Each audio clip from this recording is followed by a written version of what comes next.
Hello, good morning. Am I audible enough? Yeah, good morning, doctor. Yeah, good morning, everyone. It's so good to have you all in the house. Hope we are happy to be here and hope you are all seated with your cup of tea. I have mine. Yeah, because it is tea time. So make sure you get yours. So welcome again to our sixth edition of ASFI Tea Time. And the theme for our meeting this morning, or wherever you're joining from, I don't know your time zone. Our theme today is impactful research and the nexus between markets and communities for sustainable African growth. So again, I say good morning, good afternoon, good evening from wherever you're joining us from. Kindly use the comment section and say hello, telling us where you're coming from. You're all welcome to this amazing program, and hopefully we're all going to go out with very good outcomes today because we have very amazing speakers who will be throwing light to things that maybe you've been thinking about, things you've been reflecting about on impactful research, nexus between markets, communities, and sustainable African growth. Again, my name is Dr. Ochichi Bliss Onyedikachi, and distinguished scholars, esteemed panelists, and valued participants. It's a great pleasure to welcome you again. And then on behalf of African Science Frontiers Initiatives, ASFI, I sincerely appreciate your presence and continued commitment to ASFI Tea Time and to advancing research and innovation across Africa. ASFI, under the leadership of Professor Bright Nwaru, the founder and executive director, who by his own vision has made all of us to gather this morning, of course. He thought of it, he's very passionate about it, and again, we are honored that, sir, you had this vision that brought all of us together this morning. You're welcome, sir. And he's working alongside Professor Eman Sob, Director of Science and Communication, Dr. Ajibola, Director of Administration. I believe a lot of us have received mails from Dr. Ajibola. Okay, so ASFI is a dynamic platform committed to strengthening research excellence, fostering collaboration, and building the next generation of African science leaders. And his vision equally is very compelling. The vision of ASFI is simple: to build globally competitive African research ecosystem that drives sustainable development and innovation. And of course, that's why our team is very close to ASFI vision. What truly defines ASFI, however, is not just about improving science. It's also about commitment. It's about sacrificing for the African ecosystem. We are guided by values that shape our identity and actions. And this includes turning mentees like myself into mentors. Of course, today I believe I'm mentoring somebody, right? Yeah, we have passion for Africa because of our innovativeness, multidisciplinarity, boundless collaborations across everywhere in Africa, career changing engagements, networking, and friendship. And that's why we're here. So, together, let me introduce my other finest membership assembly leaders and our dear president, Dr. Dumisani Hompashe. So if you're here, you can just react and let's just clap for him. He's doing an amazing job. Then we have Dr. Edna Mejaliwa, Dr. Jerita Wabi, my humble self. I am the VP Membership Drive. Dr. Nejla Taha, who is the Vice President Science and Education from Sudan. Dr. Samuel A. Abanibe. Yeah, he's in the house. Please let us just clap for him. Dr. Ahmed G.A. Abiodun. Yeah. Dr. Patricia Nkwetiem, Dr. Nebulia Jessica, and Mrs. Lina Faza. So in case I did not pronounce some names well, that's to tell you how diversified we are. We are just from across everywhere in Africa. So please, you're very welcome to this very impactful outing this evening. And of course, I thank God because today is Friday, so we have all the time to ourselves, right? Yeah. So please use the comment section. I want to see more of the reactions in the house. You're welcome once again. So before we start, let me introduce to us our panelists today. We have very amazing panelists. We have Professor Julius Aroba. Prof, sir, you're welcome. I believe I pronounced your name very well. Yeah. And we have Dr. Keziah Nkwizu. Both of them, they'll be on our stage this morning, this afternoon, this evening to speak to us on this amazing topic on how we can translate our research into commercialization, into the market, how we can make impactful research. So Professor Julius Aroba Oluwasegun represents a cutting edge of research and innovation, especially in the artificial intelligence and data-driven solution. His work demonstrates how research can move beyond theory into scalable market-driven applications, impacting entrepreneurs, industries, and economies. And then on the other hand, we have Dr. Keziah Nkwizu, who brings a strong focus on human capital development, leadership, community engagement. In fact, Dr. Keziah, for the first time I heard there's something like an independent researcher.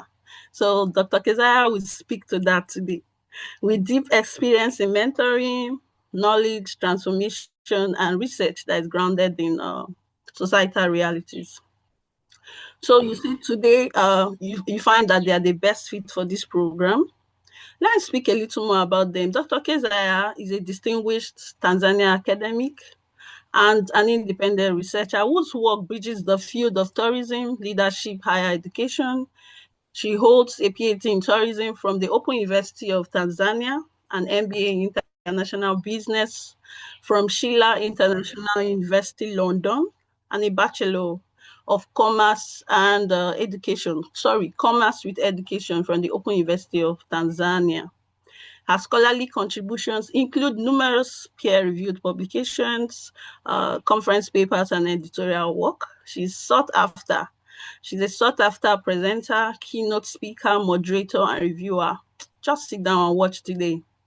At both local and international conferences, notably, her collaborative research has earned recognitions, including the Best Paper Award from NIDA and AGBA. Beyond academia, Dr. Nkwizu is celebrated for her dedication in empowering women in science and education. And this is exemplified by her role in ASFI Women's Week 2024.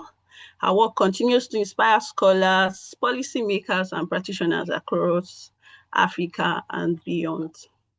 And then we have a very distinguished professor, Julius Oluwasegun Aroba. I've watched him speak through his media platforms, and he's a distinguished scholar, like I said earlier, in AI. And we know that AI is the thing, right? Data science. And he's recognized as one of the leading AI specialists in South Africa.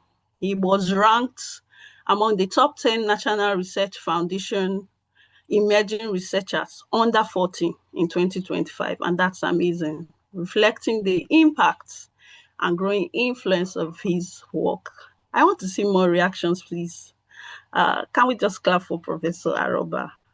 He holds a PhD in information technology from the Durban University of Technology, alongside a master's degree with distinction from Coventry University and a bachelor's degree in computer science. He currently serves as a senior artificial intelligence precision expert at the University of Johannesburg and a senior honorary research associate at Durban University of Technology.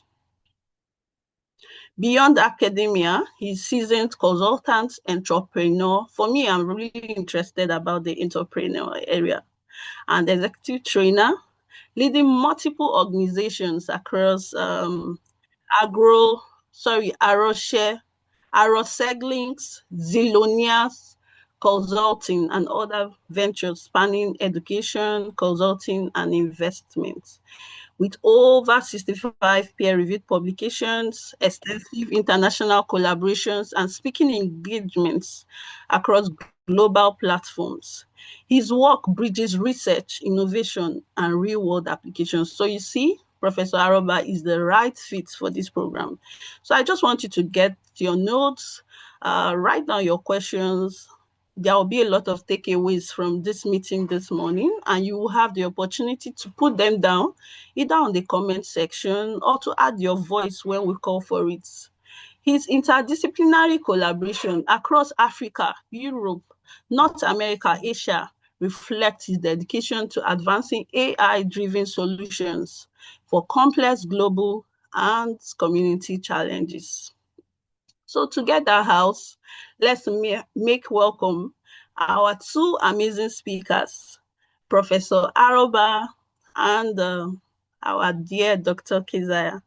You're welcome. Dr. Keziah is standing in for our proposed speaker today, who is unavoidably absent. And we called her the shortest time, and she's here with us today. So, Dr. Keziah, please take your flowers. Thank you for being here. Thank you, everyone. Please let me give it now to Dr. Sam. Thank you. Thank you, everyone. Well, I don't know what you want to say again, Dr. Uchechi, but of course, you have done a very marvelous introduction to put us on spot for this event. Colleagues, Yeah. the event is going to start now. And I think the next thing is just for us to get the ice breaking. Dr. Ahmed, can you lead us through the ice breaking before we go into the panel discussion?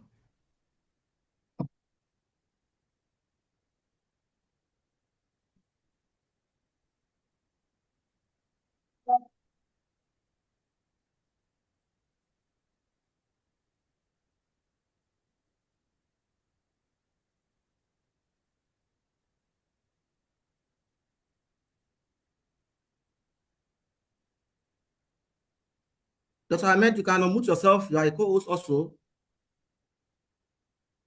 It's clear now? Yeah, it's clear. Yeah. I shared the video. It's clear for you, Sam? It's clear. Yes. So you can play it. You can play it. Okay.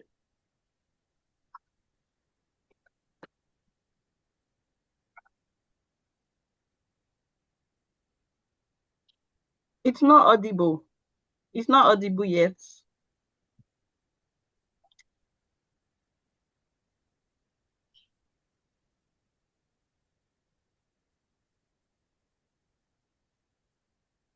Not audible or? No, you can't hear the audio. The audio is not working.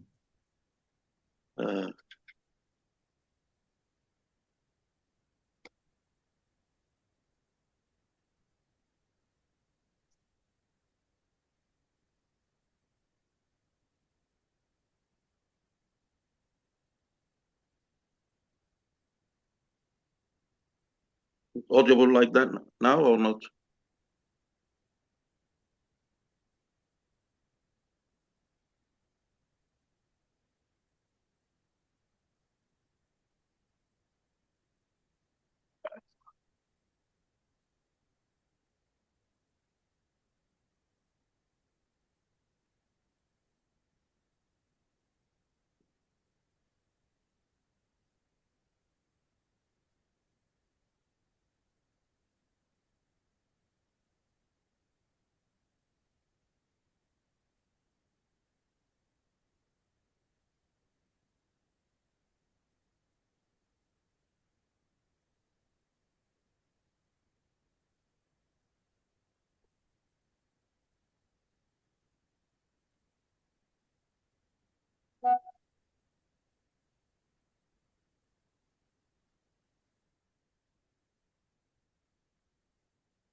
Goodnight, had the pleasure to work with Bio.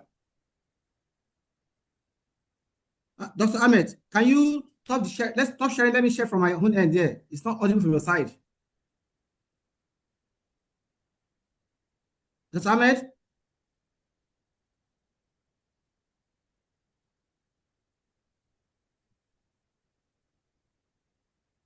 Dr. Ahmed? Yeah, I listen to Dr. Sam. I stop sharing. You can share it from your Yeah, okay. side. Let me share from my side here. Okay. Okay.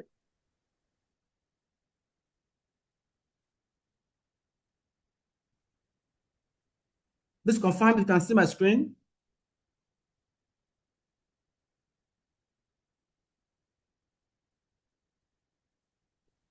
Yes, your screen is coming here.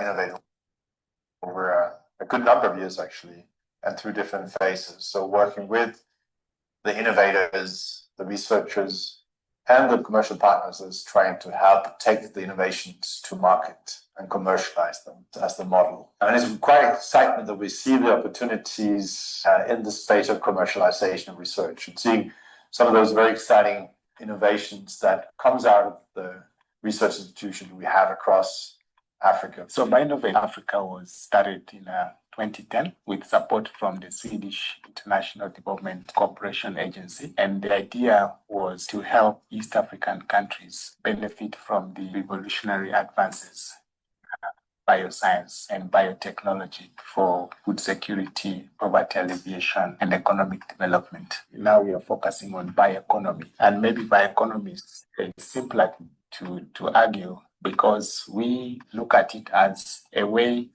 of using scientific knowledge to add social and economic value to biological resources in a sustainable way. So when we talk about bioscience, really literally talking about biological science, taking advantage of the bioresources, the ecosystems around these resources to create wealth and improve the social lives. I think Growth Africa and Bioinnovate Africa kind of share, similar aspirations and roles of being what I would call boundary organizations that support to strengthen the ecosystem for business and for innovation. Started working with Growth Africa around 2010 or thereabout because we felt a great need to build business in some of our teams, and Growth Africa had this capacity, and we found a natural partner in Growth Africa to support our project teams and develop the business models and test these business models in the market. I'm excited that Africa is providing the framework for scientists in the region to experiment their ideas that have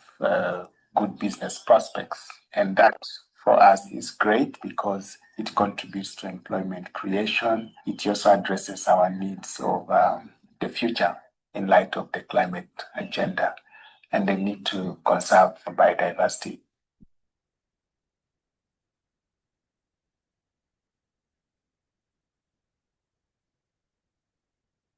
Okay. That's Ahmed.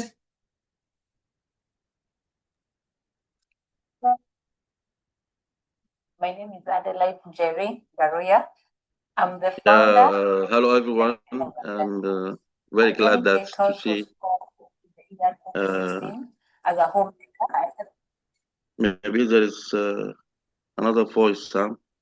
So I just thanks ASFI from this opportunity and very great tea times that usually we are waiting this maybe about every 3 months for this good opportunity to share our knowledge, which is expertise and good with our speakers, Prof. Julius and Caucasia.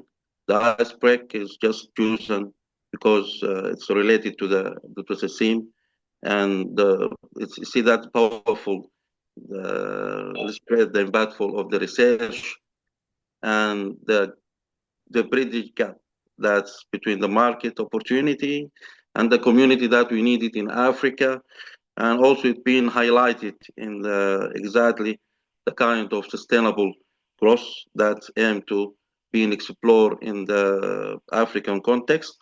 and we use it just to make a nice break about the session that we are needed, and how could we going to make commercialize our research and our idea to be in, we have a lot of needs and a lot of demands, a lot of things. How could we are going to do that? How could we are going to achieve that in Africa? And really, there is a good opportunity that to be in with this great uh, speakers, and we are just do this ice break to be the start the events and start the sessions by more powerful and more good, like what we are learning every time the tea times. We had a good journey, and I promise by end of this, lot of us going to gain lots of things. Thank you, Sam. I don't want to speak a lot because we are waiting that to listen from the Prof. Dr. Kezia, a lot of knowledge and a lot of sharing. I appreciate this opportunity, Sam, my colleague, Dr. Najla and Dr. Ushi. Thank you so much. Thank you. The floor of you now, Sam. Thank you. Uchechi, please, I don't know if you want to speak to this video, but for me, before you speak, Uchechi, let me say that I see this video as a spark to tell us that Africa is endowed with a lot of biological elements which can translate into livelihood for us. And I think this is one of the things I want to really look at today, how we can use our resources within Africa's space and how we can galvanize these resources within the context of impactful research to bring about livelihood for us. Dr. Chechi, please, can you quickly speak before we bring in the panelists to give us the speak for the day?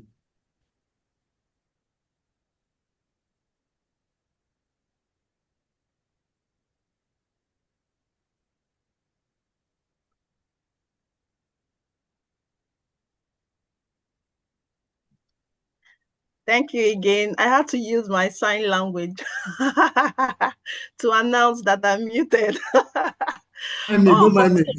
Yeah, thank you so much. Thank you for the opportunity again to speak. For me, my question today is for Professor Aroba and Dr. Kezia. How can we translate our resources? How can we translate our output, our research output, and take it to the market? For example, some of us here have we already have patents, but they are not commercialized yet. So how can we take these products to the market and start making money? I read Professor Aroba's profile, and I saw that he has helped a lot of persons, and we have many participants today, and I want us to know how we can achieve that, because I know research is nothing if it cannot solve humanity's problems. So I think Professor Aroba, I know you're going to throw light to it today. Thank you again. Thank you, everyone. Prof, just relax. Prof, relax. You're going to speak. And relax. You're going to speak. I think the question is just out for you to start looking at some of the things you need to really engage us with this afternoon. So, Dr. Lecter, can you speak, please? Good morning, good afternoon, and good evening to everyone joining if you are joining us from across Africa or beyond. We are delighted to welcome you to this important panel discussion on impactful research and the nexus between markets and communities for sustainable African growth. Thank you for that engaging opening video. It is beautifully highlighted how research can bridge market opportunities with real community needs, setting the perfect tone for our discussion today. Today, our focus is on a central question. How can research go beyond publication and truly create value for markets and community it is meant to serve? Yeah, so Professor Aroba, today we are waiting. This conversation matters. Yeah. Thank you. Yes. Yeah. This conversation. Okay, can you hear me? Yes, we can. In a land where we have women, they always say women go first. In this case, can I actually allow that? Or what do you all think? It's your ball. It's your ball, please. I'm playing it as you want. Okay. Thank you so much. This conversation matters because sustainable development depends on not only on generating knowledge, but only on ensuring that knowledge translates into solutions. Exactly. I'm Dr. Najla Taha, and I am pleased to co-anchor this session with my colleague, Dr. Samuel Abanigbi. We are honored to be joined by our distinguished panelists, Professor Julius Aroba and Dr. Kizia Mekwizu. With that foundation, let us begin by setting the stage for today's dialogue. To start us off, how do you define impactful research in the context of sustainable development in Africa? How do you define impactful research in the context of sustainable development in Africa? Professor Aroba, the floor is yours. All right. Thank you so much to the organizing committee, and thank you for the invite from the very brother, Dr. Sam, and also colleagues on the call and those that have been in the network. I was so excited when I actually got this invite. But one thing that's so paramount is that I see a team of colleagues like minds who are actually doing something to be able to leave positive footprints. Now the question comes to mind, when we talk about impactful research and what does the word research mean? It's all about you questioning, you asking questions, you gathering information, you seeing problems, and you able to put some things in place. And that is how research comes from, being inquisitive, and you start asking a lot of questions, and from there. And when we talk about an impactful research, it's not about it is not about something that is not rocket science. It is actually something that can actually help you to be able to measure, to be able to scale, to be able to look at the contextualized aspect of it in terms of solution to your local needs and to a global relevance. Now, when we talk about local needs or local problems or local challenges that one is facing, it can actually be a research. Permit me to be able to digress a bit. I've been in the space of I've been in industry for about 14 years before I came into academics in 2020. I know it's shocking, and a lot of people will be asking, how did you become a professor just like that? So I worked with some past starters before I went into the national health sector, where we're actually translating research from the lab to the markets. And from there, we provided a lot of solutions up until when I felt like, you know what, this is it. I think this is the peak of it, rising to the point of being a deputy director and a director. And I said, you know what? I think I got to leave now. I've got to do something more that's much more. And that is where AI comes into place. And from 2019 or 2018, when any meeting we got into, everybody's talking about AI. And I start asking, what does that word means? Now I found out that artificial intelligence is the word artificial and intelligence in the real world. And it is now, again, a lot of people start asking questions around all these things. How can they actually be able to scale, and how can they be able to look at it, including artificial intelligence into whatever they do? But again, there are a lot of questions also come to mind when it comes to any of this. When you talk about impactful research, it has to be inclusivity, it has to be sustainability, it has to be when we're talking about security and all the likes. And all this has to do with we able to see, maybe, for example, if you look at healthcare industry, I used to work in the healthcare industry, where I see a lot of major problems that people actually operate manually. Then we start coding everything into using the systems and providing some machine tools here and there. And from there, everything become automation started. And at one point, after a decade, we start looking at, okay, how can we now commercialize this in a bigger way? I was so happy when the other doctor was actually mentioning, Dr. Uchechi, when she was actually mentioning that, oh, some people actually have patents. Now, when you have patents for your research, it doesn't end there. But now, what do you do? How do you be able to go into the community? Because now, when we look at the context of climate resilience, education equality, healthcare access, financial inclusion, and all these things connect greatly in terms of framework that has to do with the United Nations and sustainability goal.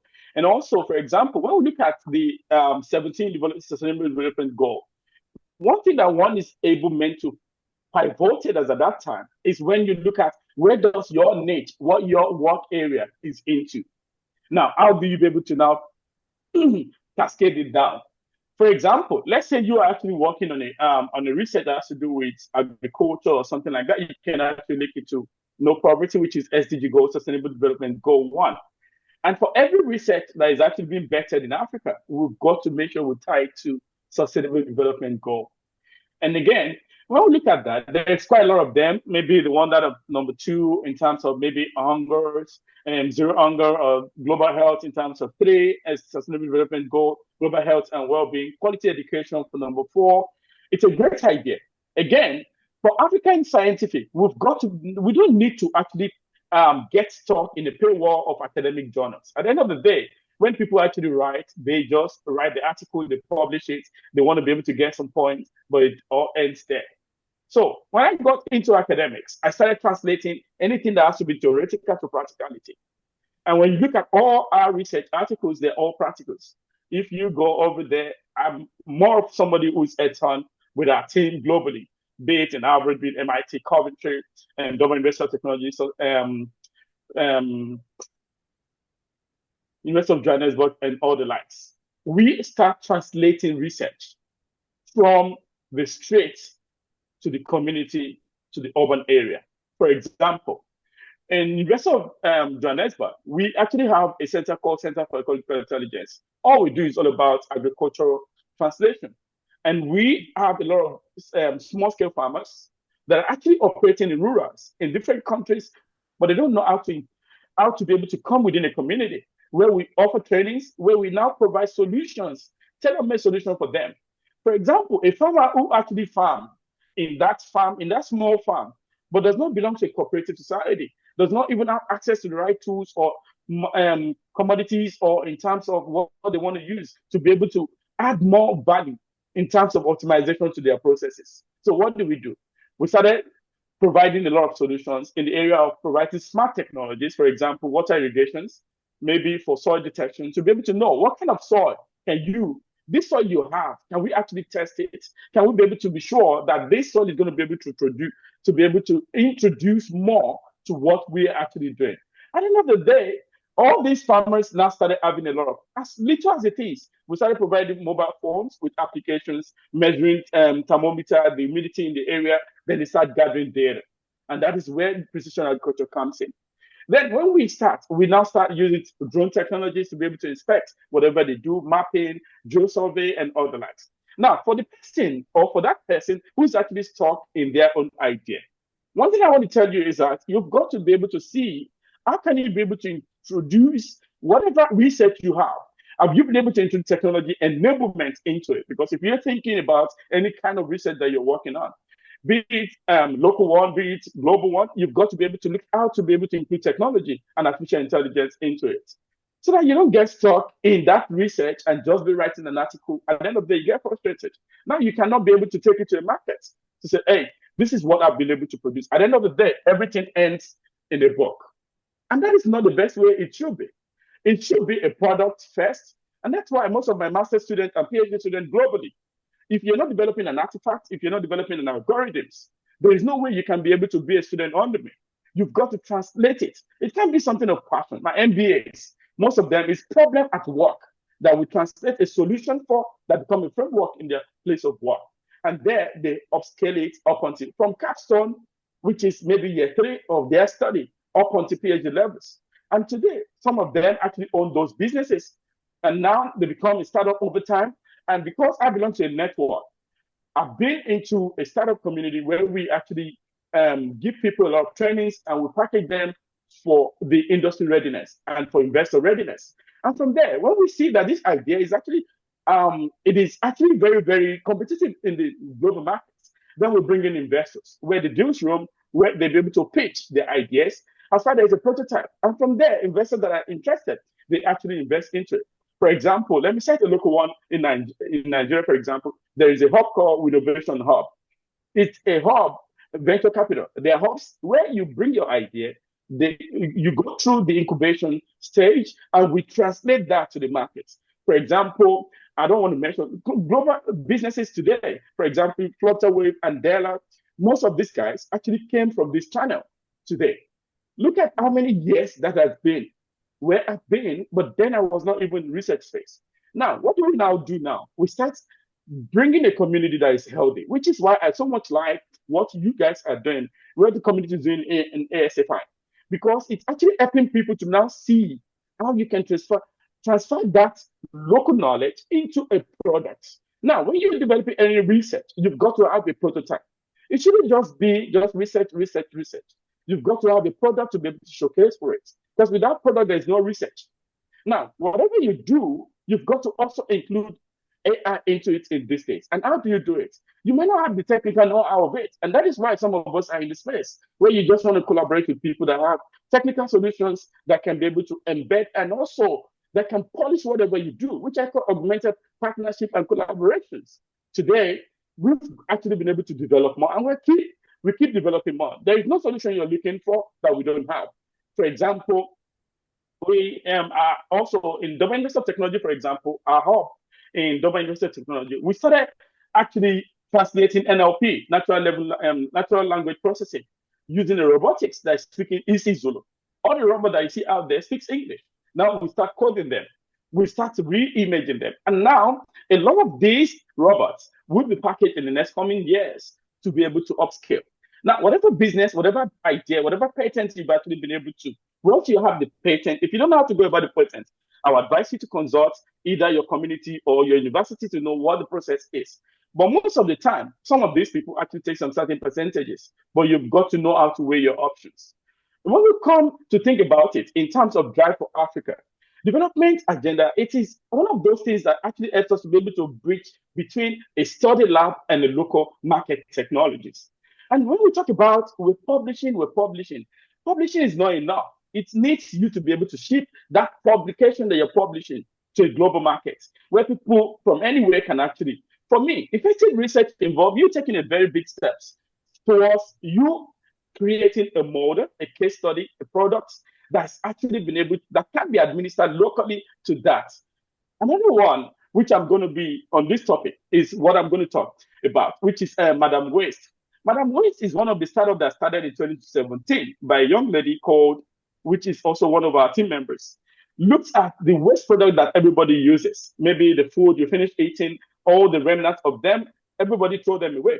But now what do? They now start planning, they started looking at circular economy and packaging it with transforming all this organic waste and developing it through the process, looking at biogas, and also looking at the compost. Because if you look at the video that we watched about 3 minutes ago about Innovate Africa, it's something similar to that. It doesn't mean that you have to start big. And some say, oh, I don't actually have the right money.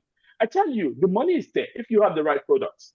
But what you've got to do is to be able to look for people that have the technical know-how that can partner with you on any product. And with this, taking a big step will help you to be able to look for them. You know, you don't even need to be in a global space these days because the world is a global village. Right here, you can be anywhere with an internet, with a mobile phone. You can actually be a farmer. You can actually be able to go out there to be able to do anything with your products. I want to believe that I've actually been able to do justice to these questions. And there's quite a lot of things that I can continue to say on and on. So with this, when we talk about sustainable impact research, it's got to be that the community must work with the research and the research must work with the community. With this, products will be, and this can actually become more sustainable. Thank you so much on this. Prof.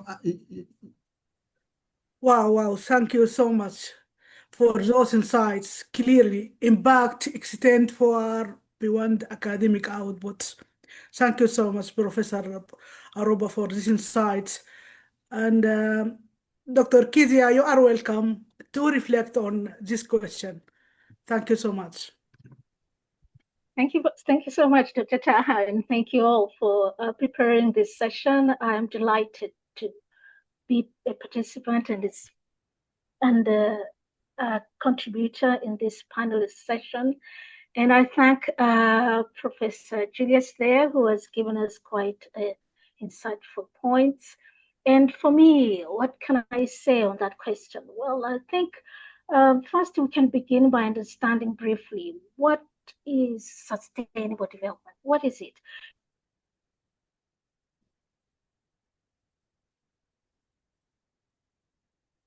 Explanation is that sustainable development is concerning the ability of future generations to meet their own needs.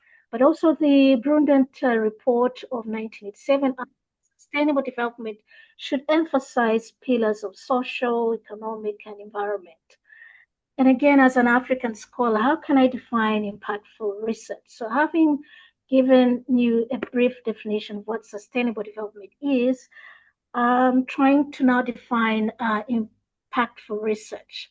As an African scholar, I can say that impactful research, first and foremost, it has to be research that is accessible and can benefit not only academia, but beyond the academic community. And by academic community, what do I mean by that? Is that when we conduct our research, the research can benefit the academic, but beyond the academic community. And these can be entrepreneurs, it can be policymakers, it can be stakeholders in the different sectors. And because research cuts across different sectors, so when we do research, we need to ensure that it does benefit other stakeholders. This is very, very critical. But in defining research, from my point of view, is that it is important for it to be accessible. Most of entrepreneurs, stakeholders, the policymakers sometimes have difficulties in accessing academic research.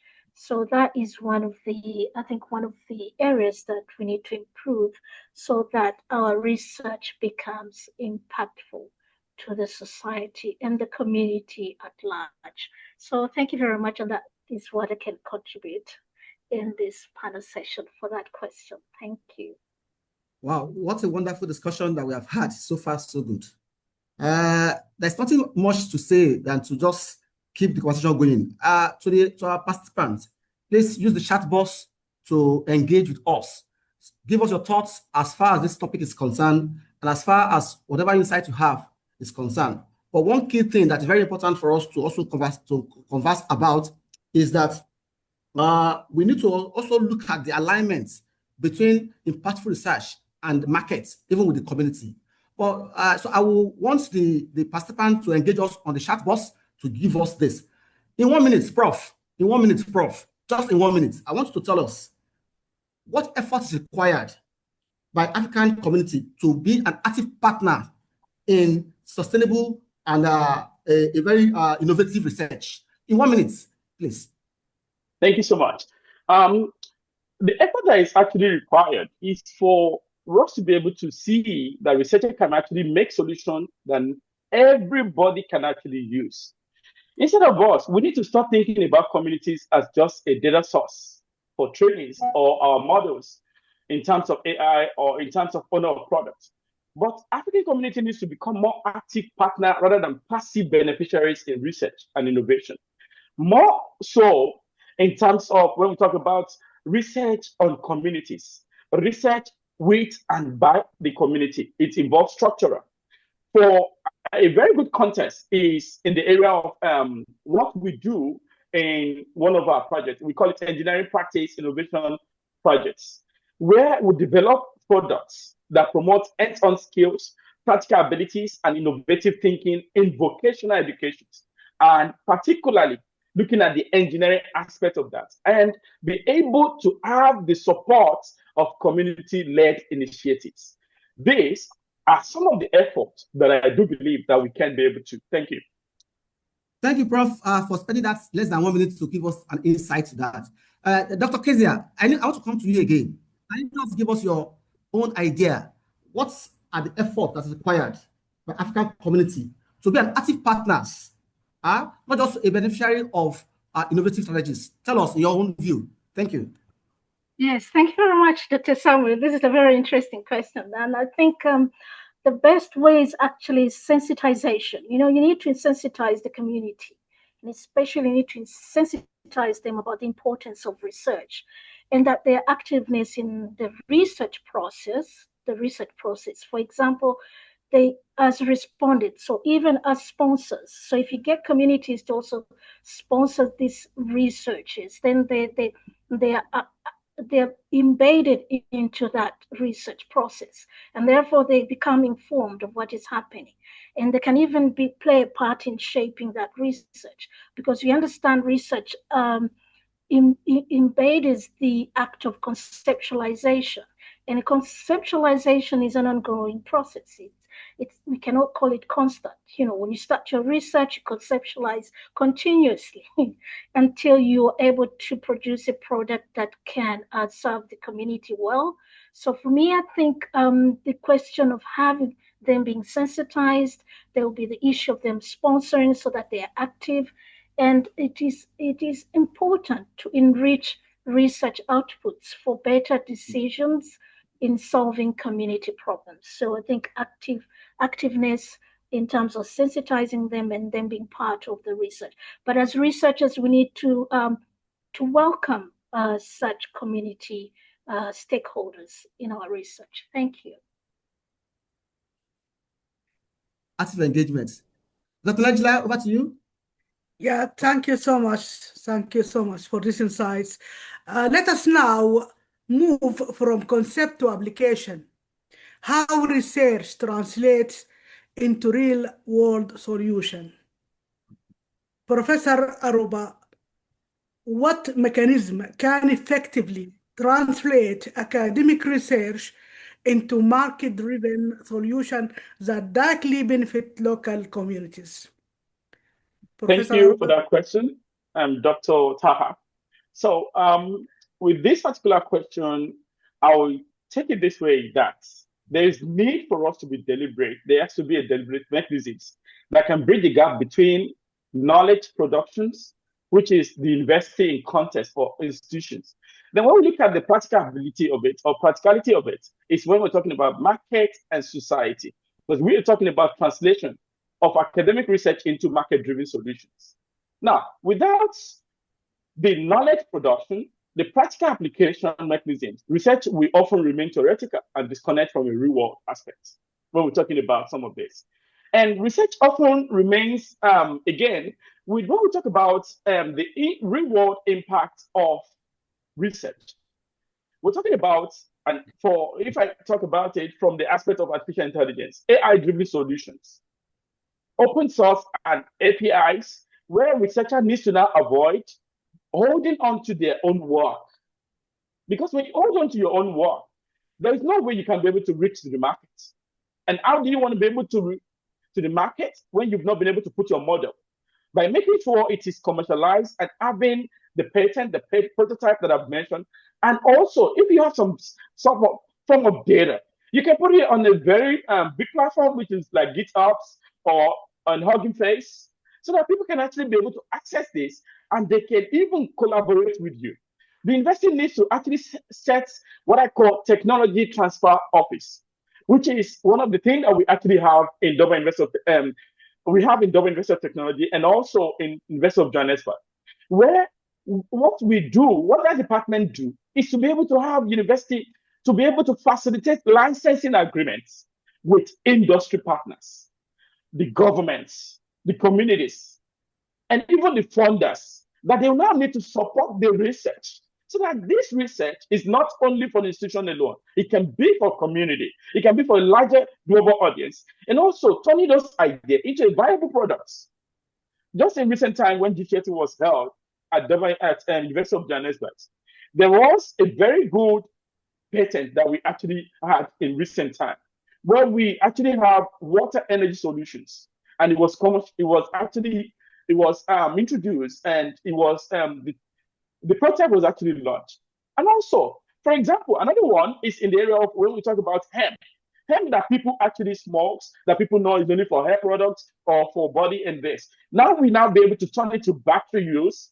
We've not been able to even add it to be able to become bricks for molding of houses. Now, these products can actually be shipped out. So there is a lot of products in this area. Community-based participator research for testing solutions. Very important. And when we're able to identify some of this, we need to now take constant feedback and integrating the community into the research that we do so that there can be a relevant adoption. With the use of AI in recent times, the advent of this is actually helping us to be able to now solidify every processes to become much more holistic. Because researchers need to now give developers work with local IT startups or with partners in the technology space. They can be able to build a localized fintech, healthcare technologies, edtech technologies, platforms, or maybe a linguistic technologies platforms, or maybe a tech hubs that you can actually look at. Well, you can check those hubs to be able to now have a solidified product that the industry partners to now work with the university that can be able to become much more scalable in the global space. Thank you. When you have a professor on the spot as a mere doctor to actually engage them is always a challenge. Prof, I know you are endowed with a lot of information for us this afternoon, and we're really enjoying your conversation. But of course, we are trying to manage time because this event is time bound, and your insights are very, very, very interesting. So, colleagues, I still want us to continue engaging with Prof. And I want to say that if Prof wouldn't mind, you can drop your contact details on the chat box so that any other colleagues that want to speak further with you on some of these discussions can have you and engage you. Now, let's quickly come to Dr. Kezia. It's very important to see that we have a lot of researchers in Africa. A lot of us as scholars, we are actually working. And of course, I also note that some of us sometimes in silos where we stay within our space to do our things. And even to interact with other colleagues in other fields is a challenge sometimes. Now, I want to take it to you now as an independent researcher. How do you think we can collaborate with entrepreneurs who are the ones that have the business acumen, okay? The policymakers, the governments that actually give us the platform to see that the markets are doing very well. And also the community that are going to be the user of all of this innovation. How do you think we can collaborate with them to bring about a scalable impact in terms of our research output? Dr. Kezia, let me just give you about 1.5 minutes to speak to this. Thank you. Yes, thank you very much, Dr. Samuel, for this question, which will give us some insights. And what I can contribute from the independent research experience is that collaboration can be in, for example, organizing regular collaboration conferences. There can be research weeks, which can be organized where entrepreneurs, the policymakers, the marketeers,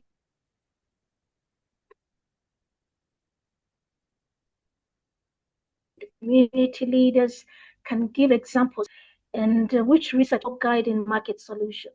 So I think that is one critical one I can provide, but also organize awards for research that has impacted entrepreneurs, policymakers, community leaders, or any technology improvements. We need to award and recognize such researchers because they're the ones driving the products, driving the services that are needed by the communities and other stakeholders, but also research to be allowed to invite entrepreneurs, policymakers, stakeholders, so civil society organizations to be part of the research process so that they're able to shape and utilize the research outcomes to improve development in Africa. In short, to have inclusive research.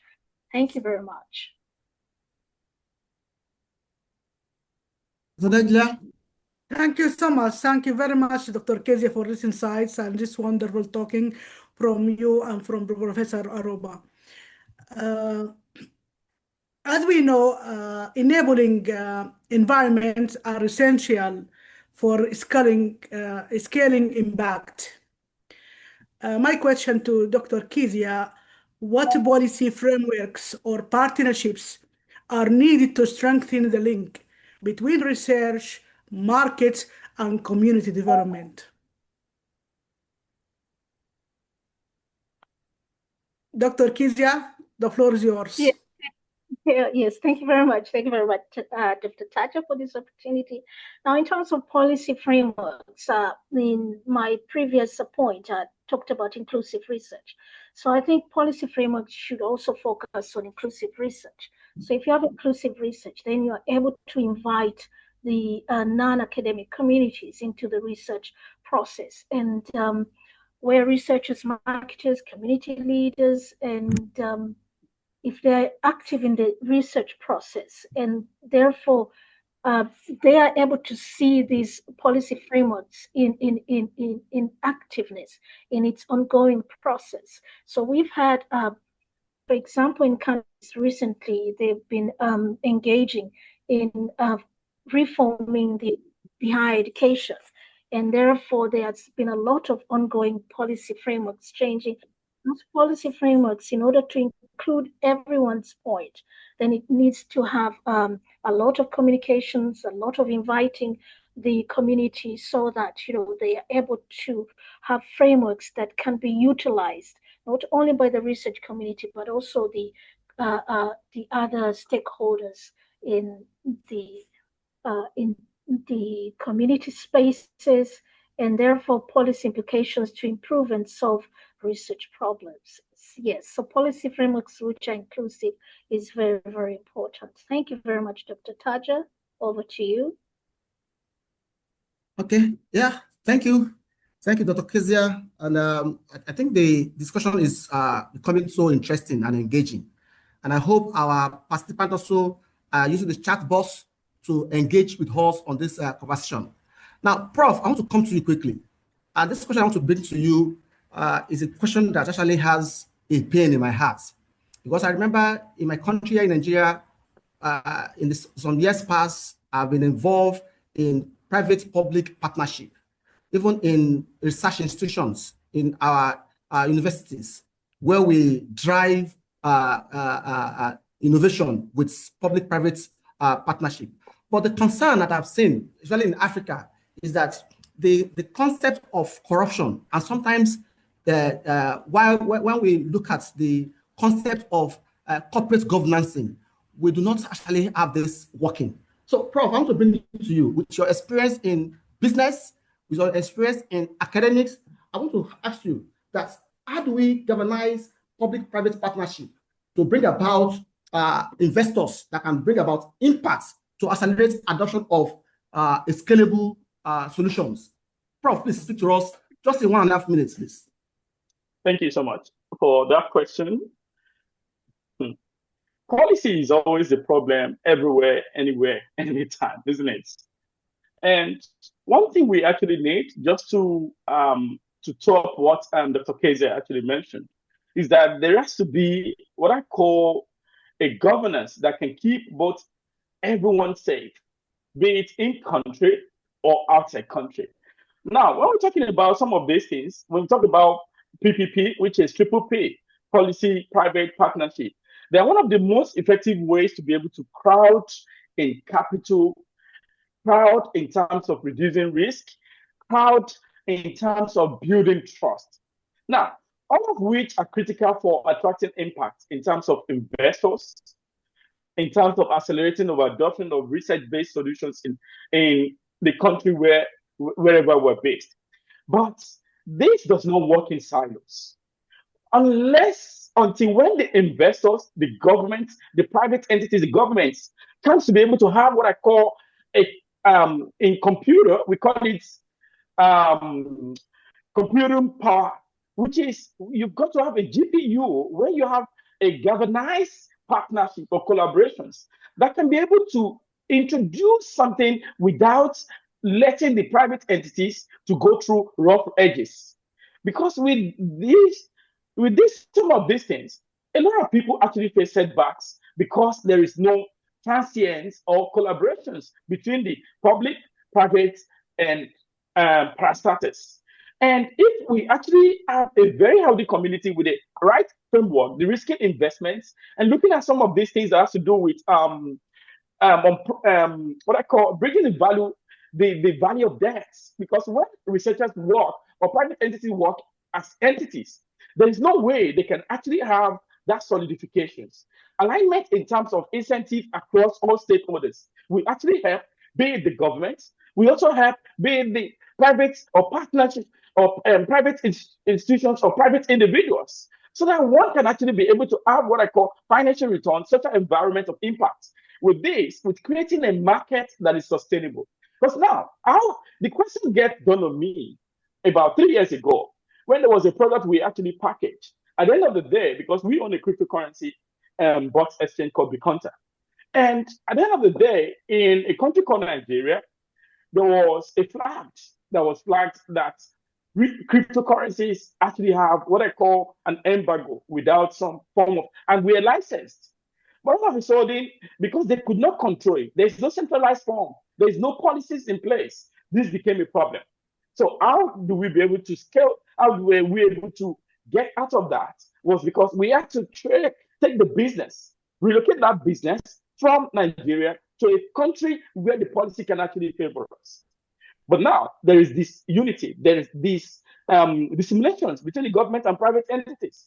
Now, if the governments, the policymakers, the private companies, the private institutions can actually be on the same board in form of having right conferences, having right workshops, having the right framework that can actually guide, will help to be able to amalgamate this process and become much more easier in terms of effective ways of creating a framework that can help. Now, there is an example of South African company which is called Aerobic. Aerobic is a South African company. They took a complicated agronomics research and they merged it into drone technology and AI to make it a huge market solution for farmers. And at the end of the day, they find pests. They actually get most of their crops, and most of these check sites like Zindi, Africa, and all the likes, they were actually using because there's a framework that guides that. Now, let's go back to Nigeria. Now, we had a company called Bit Drone in Nigeria. When that company started about almost 12 years now, it was actually owned by one of our colleagues. Now, policy is also a problem because you can't just fly drone in some areas because there is no set rules. The military will come with this rule, the government will come with that rule. The same thing is actually being done in another African country because there's a policy and there are requirements and framework of what you need to do. When there are no rules, when there are no discussions and guidelines, there is no way this can. But if the government, the private entities, the institutions can actually come to the same boardroom, on the same board, with a set of rules and with the right partnership, this can actually help to scale bigger in the industry, be it globally and locally. Thank you.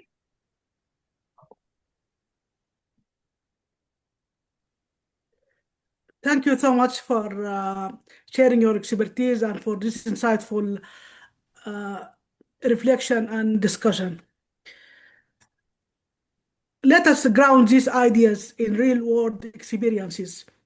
Could you share, Dr. Kezia, could you share an example where research was successfully translated into a market solution that improved community livelihoods? Yes, thank you very much, Dr. Tarnett, for this opportunity to actually look at what are the practicals, what research successfully translated into a market solution that improved community livelihoods. Now, I think first and foremost, we need to understand that a successful research means there is some form of investment.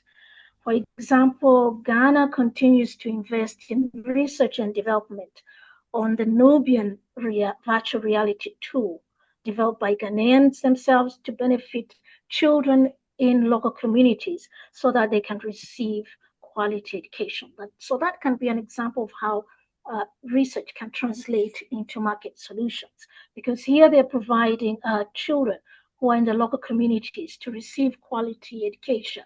And therefore, they are overcoming the challenge of physical barriers so that these children who are not able to go physically to school, then they are able to receive the education using the technology that they have designed, which is called the Nubian virtual reality. Now, there are so many examples. For example, I can pick in Nigeria, investment in Climatrix artificial intelligence. It's a tool that predicts floods and therefore helps the community from floods destroying their livelihood. So at least if they are floods predictions, it can warn the community, and therefore the community can be able to save some of their livelihoods. So those are practical examples what research through investment can change the community in terms of their livelihoods. And other in my own country, Tanzania, there's been a lot of research on astrotourism and agrotourism. And because I'm a tourism expert, there's research in those areas, astrotourism and agrotourism.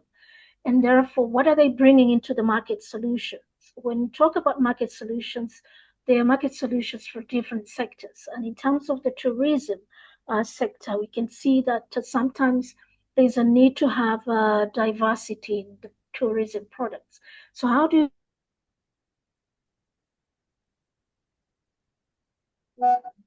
diversity? You need to have research, and research in that diversity of market products that we as a country can sell to the tourists, both locally and internationally. And the income, in fact, the income from tourism, new products that can be generated in agrotourism, these can help benefit the local communities, and especially when the agrotourism and tourism, if they come with a discipline of other tourism stakeholders that are really interested in best community tourism, then they can come together as collaborators and see how they can serve the community better and improve their livelihoods in terms of any astrotourism activities or agrotourism activities that can be related into income generations. So it's all about research that can successfully translate, but at bottom line, we need to conscientize. It's called conscientize the researchers that, as earlier Professor Julius said, that research needs to translate into marketable solutions. So there's a need to do that in order to have practical examples. So with those three examples from Ghana, from Nigeria, and Tanzania, I hope it can give insights to the audience, what research can do in terms of bringing practical solutions. There's so many other examples within Africa. Africa is a continent that is emerging, so we need to believe that we can do it. And through research collaboration, we can definitely succeed. So thank you very much for this opportunity. I agree with you, Dr. Kezia. I agree with you that Africa is large, is huge, and we can do it. And of course, based on that conclusion from the Dr. Kezia, I want to quickly put a prof on sports, and just in 1 minute or so, prof, there's a concern in my mind again that with my little time in research and in industrial travail, I've seen that Africans, even scientists, we have made efforts, but a lot of challenges are there with us. So sometimes even in West Africa, where you have issues of infrastructure, okay? Now, I also know that we have the strength of technical ability as researchers, as scientists, but sometimes the soft skill, maybe managerial skill, sometimes leadership skill, it could be a challenge. So I want to take it from you, Prof, just in 1 minute, just give us your own lessons that you have seen so far in the course of having impact research to bridge about impact in the community or into the market, and the challenges that are bound to achieve some of these innovations. Prof, speak to us and let us have your insight. Thank you. Wow, that is a very good question that anywhere I go, a lot of people always ask, how do you pay 100,000 Rand, for example, $6,000 for an article, or 7,000, 10,000 pounds for an article? The finances problem, technically. Now, many initiatives always fail because solutions are designed in research institutions and they deliver to community. At the end of the day, communities that are not even in partnership with the research institutions, they became the recipients and not in the technical know-how of that product. When local people are involved from beginning, when any research is to be cultivated, Solutions are meant to be more tailor-made relevance. Research is meant to be more tailor-made relevance. And that way, when one is able to look at that aspect, the adoption which actually will be very high. And again, a lot of problems that people have, most especially researchers and people, is because there is no trust between them. One will be saying, if I give my research work to these other parties, how am I going to be sure that I'm going to be able to benefit from it? Then they would rather die with that. At the end of the day, you find a professor having gray hair. I don't have single gray hair. And again, if finance is actually a major problem, why not look for someone or organizations that are actually having a problem in that niche area and send a prototype or a model that has been designed. For example, in South Africa, when I came into South Africa in 2020, I found out that the major problem in South Africa was load shedding. I was coming from England. And I found out that they switched off electricity for 2 hours in some region. They put it in different levels at the end of the day. Then what did I do? I put on my thinking cap. We've developed a lot of solutions in England. Africa, the closest place that I could actually be able to bring, it would have been Nigeria, but the policy doesn't favor. Researchers often get frustrated. At the end of the day, they become a brain drain.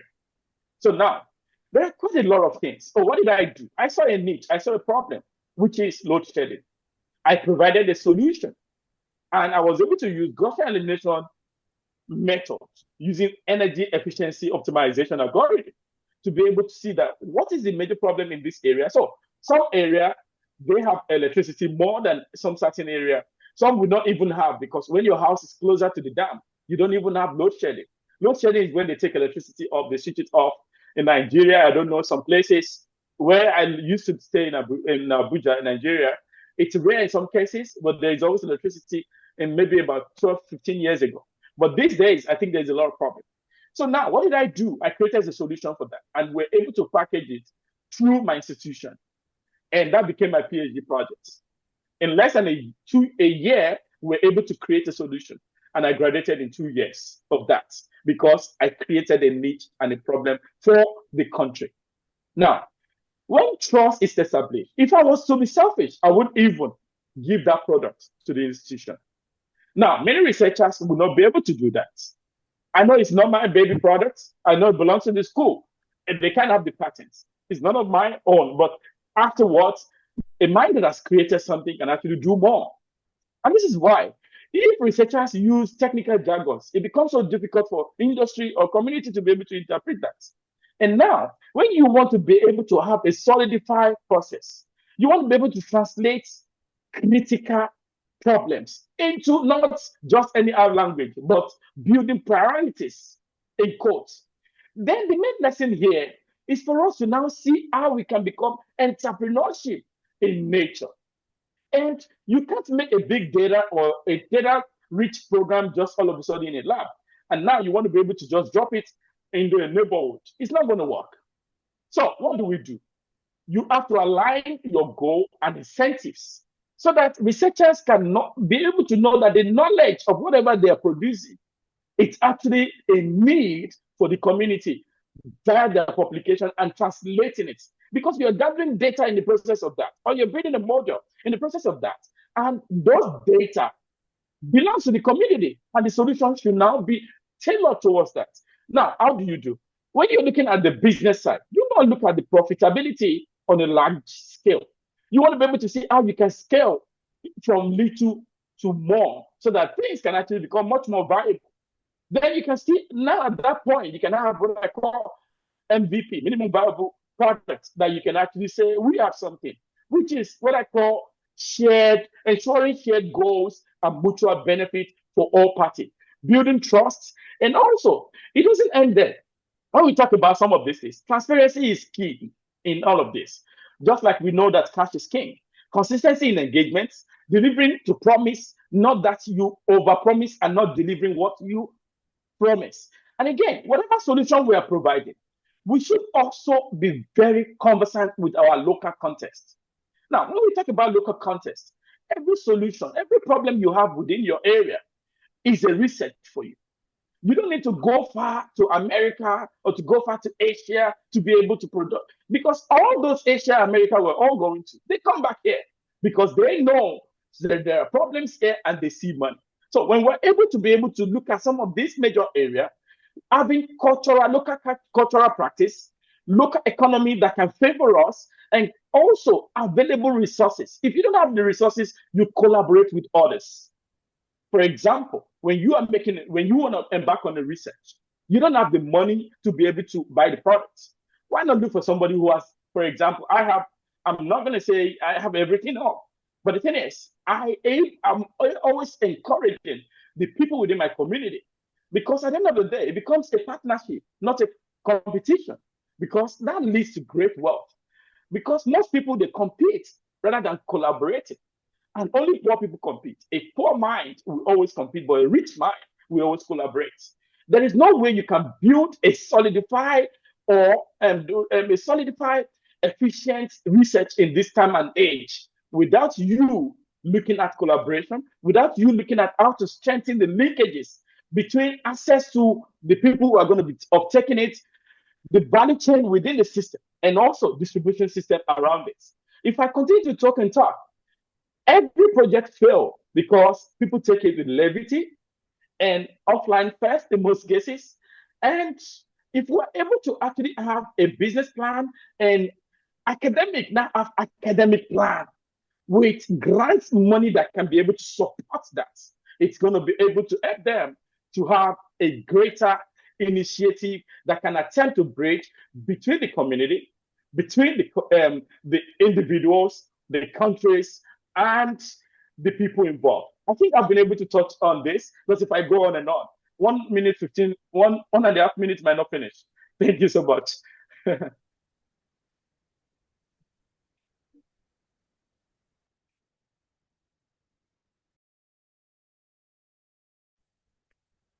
Thank you so much, Professor, for this insightful.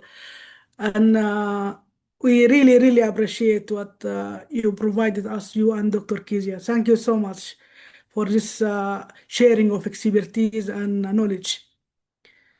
Doctor, the floor is yours for participant questions. Yeah, thank you so much, my colleagues, Dr. Taha and Dr. Samuel, for anchoring this section. And thank you very much, our dear Professor Julius. Like, I think I've been reflecting, okay? I believe everyone has seen how solemn my voice has become. I've been reflecting over time, because we have too much of knowledge to chew on this platform. And I want to use this moment to ask Prof, is it possible to give us some more of your time so we can dwell on this topic more? Because I believe some ASFI researchers are here and are also reflecting on how we can translate our impactful research into products, possibly commercializing them, because I think for me as a person, I'm really interested in that aspect. I don't think our tea time will be complete if at the end of the day, it does not create positive results, because I want to hear in the future that I was in the let me quickly inform you, and to post you out to inform you that the conference for this year, we have agreed to have digital capital and AI as one of the key discussions for our pre-conference. And as Prof was talking this afternoon, I thought that it will be one of the good resources to use at that medium. So, like you have conceived with your mind, we are reflecting, and of course, there's going to be time we're going to bring it back to talk to us more. Thank you. All right, thank you so much. So I want to just start with this question while we're all reflecting. Remember, this is going to be a time for us to share our knowledge, a time for us to make our inputs and ask our questions. We want to really make it interactive, because we know a lot of us are blown away, like myself. But quickly, I want to take some comments. I see Nadia Osman. He or she says, clear short-term and long-term planning for applied research confirms the reproducibility of the research. For me, I want to I want to paraphrase it like this, that for us to have good products, we have to perform various field trials, reiterate our products to be sure that what we say it does is actually what we get. Prof, I don't know, am I speaking your mind or you want to throw some lights? Yeah, I think you're actually you're speaking my mind, because Okay. apparently, if you want to be able to embark on a journey on a research, you don't want to go on a research that you know that you're not going to be able to finish it. So you've got to have. It's better to keep it simple. What I call use a KISS model. Keep it simple and short. Rather than you having too much objectives, at the end of the day, you might not be able to. Because now, when we talk about iteratives, it means that you've got to be able to try it over and over. All our research, for example, when any of my students or any of the startups under me want to be able to, theoretical is different. Can you be able to now use that first objectives? Let's now, if you want to conduct a research, you don't know what the gaps is in the market. You just want to do a research because people are doing the research. Now, you've got to do what I call a systematic review approach, where you want to be able to know, okay, what industry, which area, clear time, just one, to conduct a systematic review or to maybe a visibility study, if you're talking about business, because you want to be able to look at the environment, putting on your tentacles so that you can scan through. And when you are able to see that this problem is now prominent with backings in the research, then you know that you have a foot to be able to start. Very clear. Don't make it cumbersome. I don't want to be using Patrick Obiagbon's English. Make it simple so that you can be able to interpret this, and you can be able to now, once you're now able to achieve that first one, then you can now say to develop. You want to be able to translate what you've been able to gather from the community, from the industry, from the partners, from the government. Now translate it. A lot of people die because they are not able to go on a clear path. And that is what differentiates some of us. And once you're able to do that, look for who actually have the leg in that industry that can speak for you. So that when you're developing that same case model, they can say, yes, we are aware about this. We can allocate some certain amount of money for this. Funny enough, there are some industry that actually does in Nigeria, but the problem is access, because people always look for money first before the products, and which is very wrong. You've got to develop the products first so that you can convince whoever the investor is going to be or whoever is going to invest in your research. Every of my students, once you're able to do this, then we can now talk about, can we now develop a real prototype for this? Because it works. That is how you were able to. Then that way you can attract meaningful investors. Thank you so much. So, Prof, I don't know, just in a sentence because of our time. So can you just briefly answer this? Because I think it speaks to a lot of questions I see on the comments. Is it, can all impactful research be translated into products? Can all impactful research be translated into products? And if it does, how? Yeah. Okay. How can so just how, right, you've got to do the right thing. You don't want to do it alone, because impactful research has to include technology. If it doesn't have technology, go back to the drawing board. If it doesn't have AI embedded in it, go back to the drawing board. If you don't have people that can actually sponsor or that can say, okay, we have money to be able to have this, to be able to package it, to build a prototype for it, go back to the drawing board. Once you are able to do this, you build the right team, you build the right product, you can be able to have a solidified evidence to show, to say, hey, I've done this. Let's be able to go through. So thank you, Prof. I think you just spoke to what we'll be doing after now. I think Dr. Sam just confirmed that something like that will have to happen after this. So I don't know. Dr. Keziah, would you want to speak to this? How can African researchers better position their work to attract private sector investment without compromising communities and equity? Community needs and equity. I don't know. He said, how can African researchers better position their work to attract private sector investments without compromising community needs and equity. I want to throw some light. I see we talked a lot about co-creation, so I don't know. So maybe that could help you. Co-creating from the beginning. That could help you. Yes, thank you very much, Dr. Chechi. And yes, because at the beginning, inclusiveness is also about co-creating.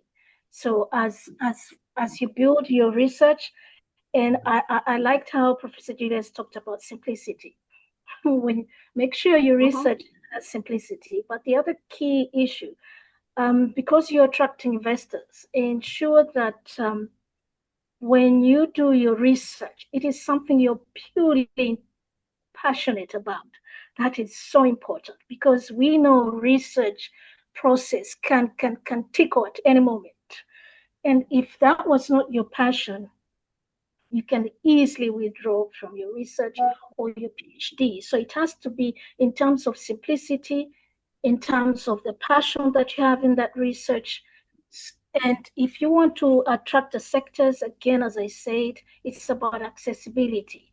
How do you make your research proposal accessible to different sectors? And this again comes to where the students are doing their research. The universities need to provide a conducive environment where these researchers can actually expose their ideas and invite different stakeholders within conferences or during research week that can expose these researchers' work to potential investors, to potential stakeholders, so that they can see whether are they able to invest in this kind of research or are they able to even refer you to potential supporters for your research.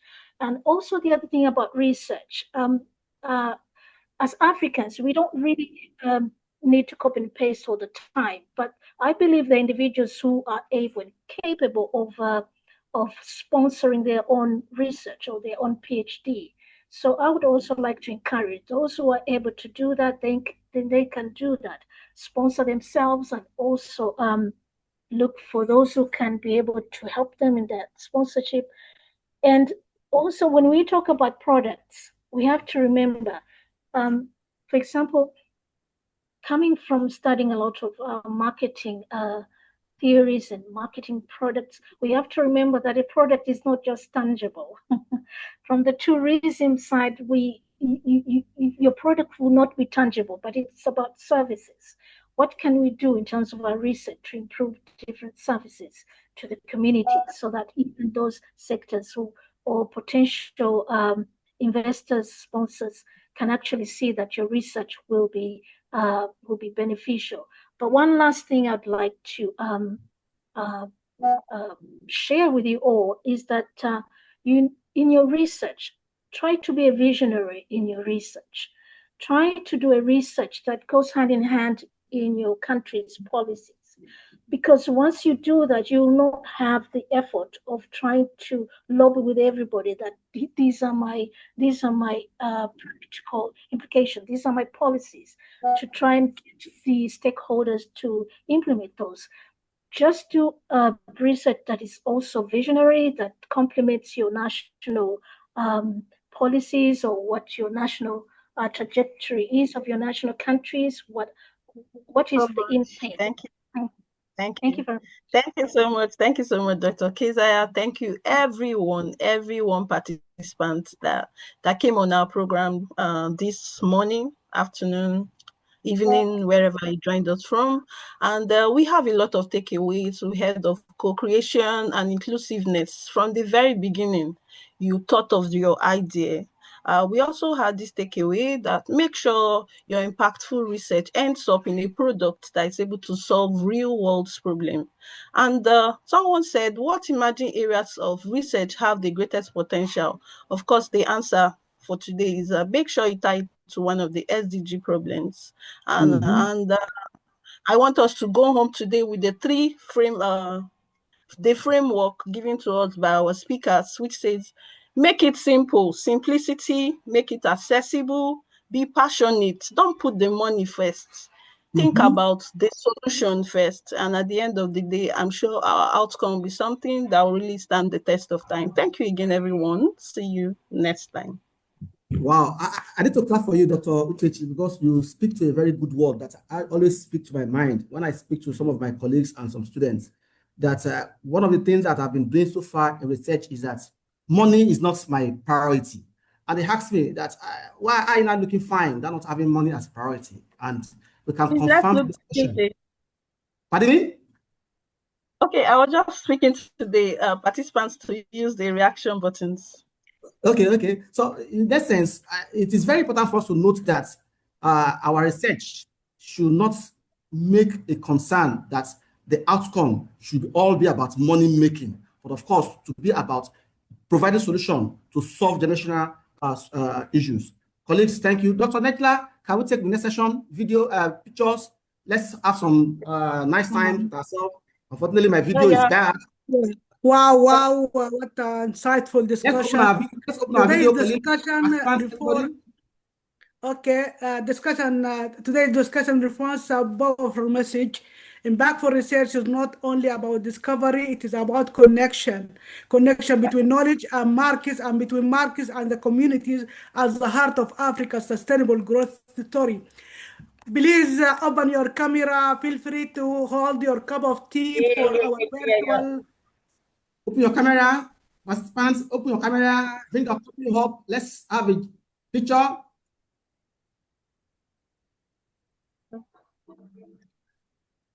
I can see my secretary, but she's not smiling. Where's your cup of tea?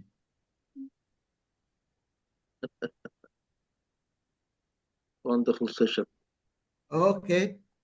Dr. Ahmed, where's your cup of tea? Your coffee cup? Yeah. Where is it? Very small, you know. Dr. Legla, you can snap as much as you can. Don't mind my video.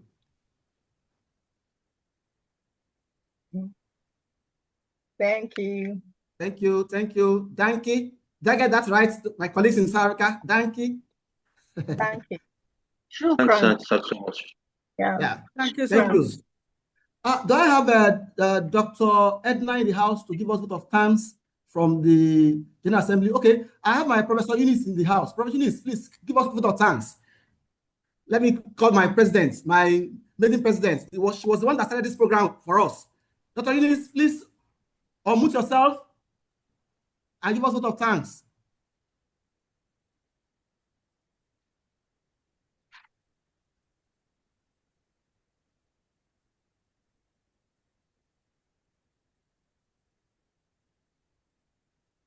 Okay, thank you very much.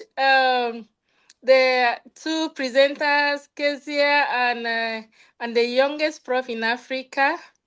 Thank you so much for making us know that poor minds compete, but rich minds collaborate. And I think that's what ASFI is doing. ASFI is building, a culture of collaboration. And it is reflected so much in the various conferences, themes that we have been having, and the next theme that is coming this 2026. And I'm happy that VP has already notified Prof that we are going to need him during this conference. And I know that Prof, understands what Africa needs, and he knows and he has what it takes. So he's going to make himself available for us during the conference. We already know that because we know that Prof loves us, Prof loves Africa. So thank you, Prof, for already accepting our invitation to the conference so that you come and guide us during the boot camp practices, especially. Thank you so much. Thank you, Uchechi, Thank you, and Dr. Sam. You people are wonderful. Keep the flame burning. Thank you, everyone, all the leaders who are here, and all the ASFI members who are here, and every other person who attended. Thank you so much. Particularly, thank you to the presenters. Thank you, ma'am. Yeah, thank you very much, Prof. Let me invite Dr. Jibola. to give us vote of thanks on behalf of ASFI management. Dr. Ajibola, please, you can speak. Thank you so much, everybody. And thank you so much, Dr. Sam.